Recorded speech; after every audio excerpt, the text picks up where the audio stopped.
Okay, today's content is another build showcase, some additional thoughts on Path of Exile / Blight, and some thoughts on my channel as well. So let's begin with the build. What's going on? I'm gonna be playing Consecrated Path on a Pathfinder, as redundant as that sounds, and we're gonna be using a Voidforge. Yes, you heard me right. A weird ass melee skill and a Voidforge. If you watched my last video, I did recommend that you do not invest that much into melee, because the league doesn't lend itself for that playstyle.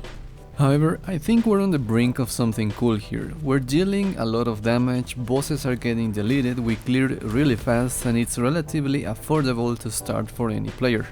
A good rolled Voidforge is gonna set you back around 60 cows, a 6th link is gonna set you back another 60 cows, the rest of the gear is probably another 60 cows, but with all things Path of Exile, the more you invest, the crazier this stuff becomes.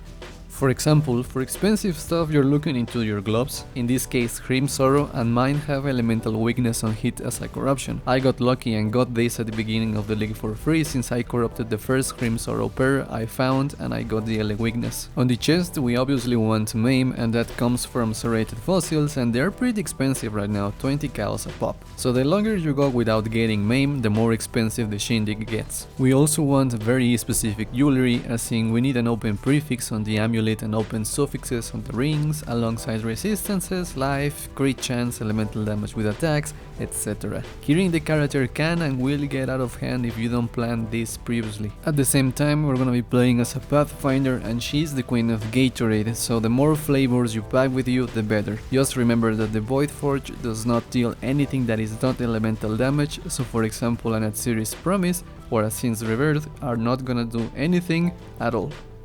Since we're talking about the Voidforge, I gotta say I find it very interesting that the weapon that comes from pretty much the hardest boss in the game does not receive the respect it deserves, and weirdly enough it is kinda justified. If you are not converting the physical damage to elemental, your tooltip is literally not going to show you any DPS values. At the same time, I feel the weapon has mediocre attack speed and it also comes with no increased crit chance. It kinda compensates for this with increased area of effect, the shock chance, and most importantly, the gain 300% of physical damage as extra damage of a random element. Because of that modifier, we need as much physical damage as possible from the tree, the gear, the gems, and in some cases the flasks. So from the gameplay you're seeing in the background, the character is behaving real nice, and if it keeps it up, I'll have a guide for her pretty soon, like before the weekend soon. So now let us talk about other matters. Now, originally this video was not gonna be posted nor made. The reason as to why is I did another video yesterday that was more negative, in which I ranted for a good 5 minutes about the performance and state of Path of Exile. And in the end, I decided to scrap it, mainly because I feel like my channel doesn't need to go around starting unnecessary drama. So instead of bad-mouthing Path of Exile and GGG, I'm gonna say the following. The anointment system is freaking great, the league mechanic is cool but very flawed.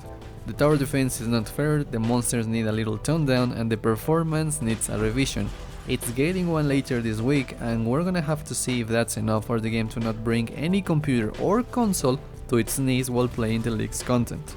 The servers also need some checking, because I've been experiencing some new cool instances of soft rollbacks. I don't have footage of them, you're gonna have to take my word for that, but from what I've experienced, it's been kinda interesting to get kicked out of maps or instances only to come back with my backpack empty, the instance lost, and the XP gained during that time gone. So at least we're not dealing with synthesis levels of debate where we were told about cool implicits that ended up being unobtainable for a good chunk of the player base. There are some anointments that are not very flexible as they require the most expensive of oils, but in general the mechanics are more accessible, and to be honest I feel like that is a very good point in favor of Blight. So yeah, besides all of that, I wanted to talk a bit about the channel. I wanted to post another build earlier this weekend, but I ended up scrapping the character as I got bored out of my mind with that one. If I'm not enjoying what I'm doing, I'm not gonna be posting content on that. I know my upload schedule is weird, like 2 videos a week at most, and I'd like to post more and grow the channel, but I just don't know what to do sometimes, and I feel like that really hurts the growth potential. We dabbed on PoE for September, and we're still gonna be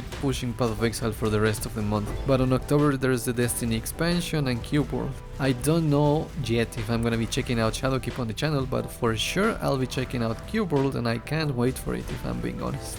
So don't get surprised if you tune in one day and the PoE content is in the back burner while another game is taking the spotlight in the channel. That doesn't mean that we're gonna be abandoning PoE, because unlike the Division, for example, PoE always has a good reason to come back to it. Be it a new skill, new mechanics, or a whole new league or expansion, Path of Exile is always a great source of content, and unless it becomes unplayable soon, we're always gonna return to it. But that ain't happening until October, so we'll still have cool stuff to screw around with during this month, so look forward to the Pathfinder Flicker wannabe build guide soon. So yeah, that's it for me today. I think this video has a more positive vibe to it, and it kinda feels better to make content of this style than overly critic for no good reason. Anyways, I'm ranting already, but you on the other hand have some homework, and that is to subscribe for more content, because this channel has plenty of stuff to show you in the future.